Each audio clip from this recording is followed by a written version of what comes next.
Boa tarde, Marina. Muito obrigada pela sua participação, pela disponibilidade.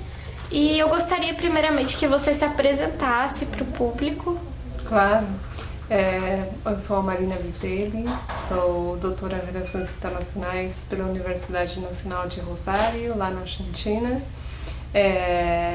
Eu pesquiso sobre segurança e defesa na América do Sul. Eu cheguei aqui no Dantas no começo do ano para fazer um pós-doutorado sob a supervisão do professor Samuel Soares, com uma bolsa da FAPESP. E bom, a gente vai conversar depois, mas meu projeto é sobre o Conselho de Defesa Sul-Americano. E você poderia comentar um pouco, de forma geral, sobre o seu tema de pesquisa, tanto no doutorado como agora no pós-doc? Claro. Minha tese de doutorado teve como título Argentina, Brasil e a defesa na América do Sul, as identidades estratégicas e a segurança regional. Um pouco os títulos das dissertações são como hipóteses, né? E o que a minha pesquisa quis demonstrar era isso, era que para entender o Conselho de Defesa Sul-Americano, que é a expressão da cooperação em defesa atual na América do Sul, a gente tinha que olhar para as identidades estratégicas do Brasil e da Argentina. Isso surgiu porque no momento quando eu comecei a pesquisar, a bibliografia falava muito dava uma explicação sobre a criação do conselho muito baseada em variáveis ligadas ao poder, se era o lugar de liderança que o Brasil estava procurando ter nesse momento na América do Sul, era uma Argentina que estava enfraquecida por causa da crise de 2001.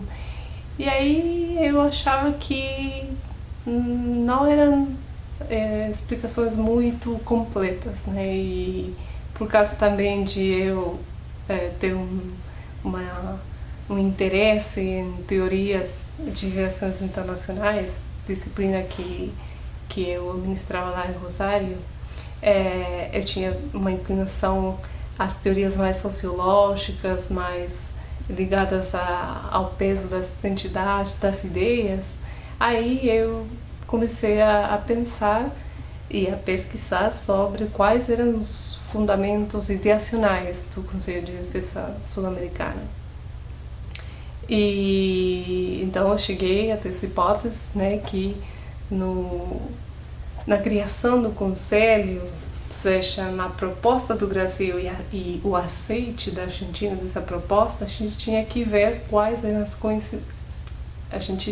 Eu achava coincidências entre as identidades estratégicas desses dois setores. E essas identidades eram resultado de processos de construção políticas de certas ideias, processos nos quais tinha um ator que eu achava fundamental, que era a comunidade epistêmica da defesa argentina. E esse ator interagiu bastante com atores da defesa do Brasil. Então a pesquisa foi sobre esse processo de construção dessas ideias entre esses atores, com ênfase nessa comunidade epistêmica argentina, e como essas ideias estão representadas no Conselho de Defesa Sul-Americano. Esse é um pequeno resumo. Você poderia comentar um pouco também sobre as principais dificuldades que você encontrou no processo de formulação da tese de doutorado? Claro. Eu acho que a principal dificuldade foi que eu quis pesquisar sobre um período de mais de 30 anos, mas era um processo social, político. Eu acho que esse processo tem essa extensão, mas também que eu, ao mesmo tempo, estava pesquisando sobre múltiplos atores com múltiplas interações em dois países, né? Então, era como uma luta interna entre dar importância à questão do processo social, que você precisa de tempo para dizer que tem uma identidade. Uma identidade não acontece em 2 anos, se é a construção de uma identidade. Mas também eu queria ser precisa sobre a descrição de certos atores e suas ações. Então, isso foi muita pesquisa, que poderia ter sido muito mais, e também me levou a ter que vir para o Brasil, assim, não só fazer entrevistas e procurar material na Argentina, mas também no Brasil. Aí foi que em 2013 eu cheguei aqui, eu vim para o Dantas para fazer entrevistas com os professores daqui, de outras universidades de São Paulo, também fui para o Rio, e depois eu fui fazer um sanduíche lá em Brasília. Então, assim, a pesquisa levou bastante pesquisa empírica, que, claro, demora trabalho, né?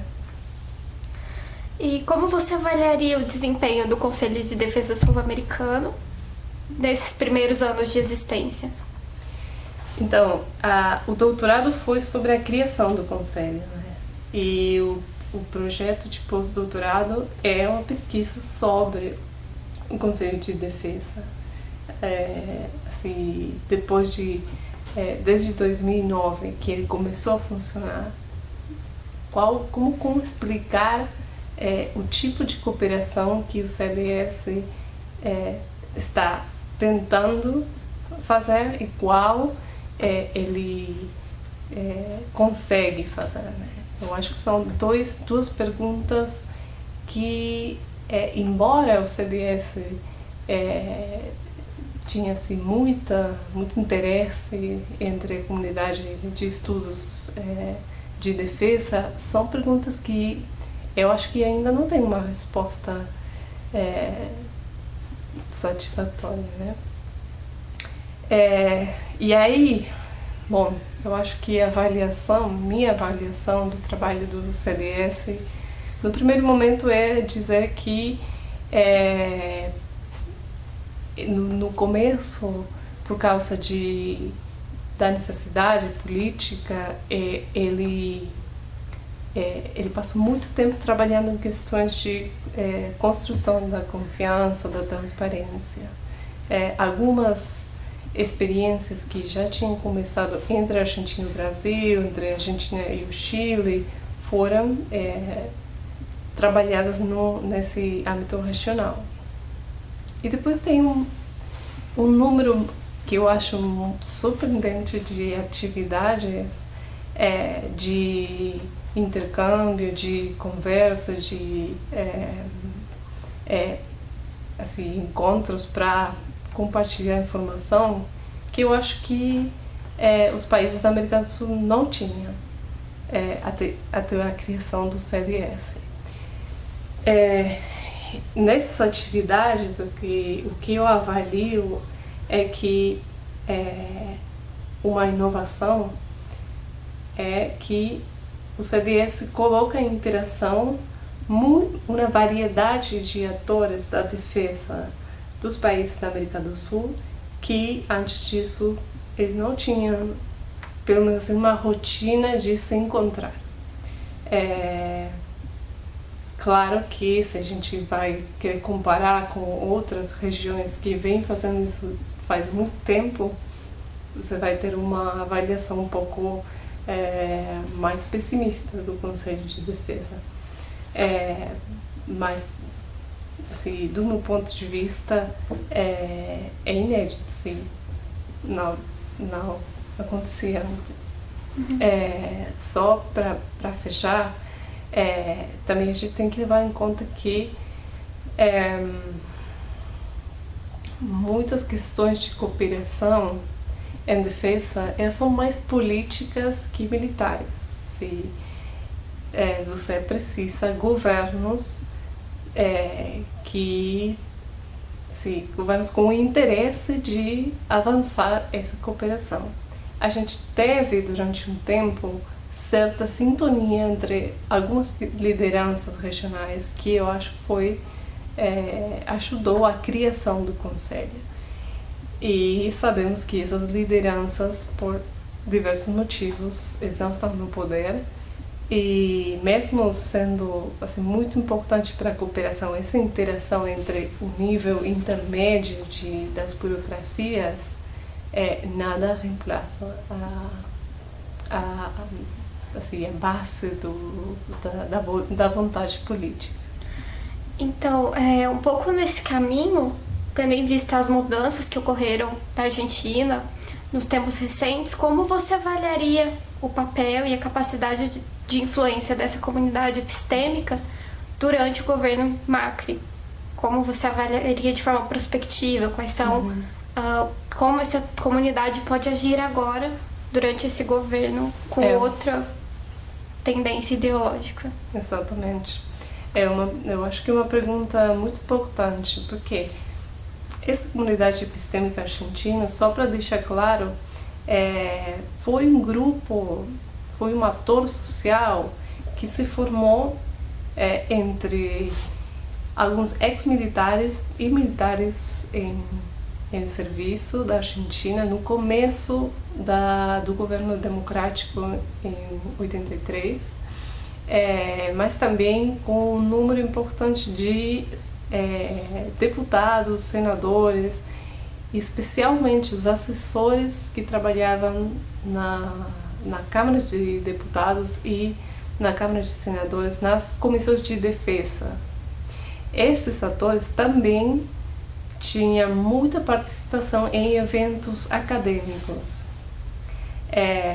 E juntos eles criaram, no debate, na reflexão e também na articulação política, eles criaram muitas das ideias que estão na base da política de defesa argentina.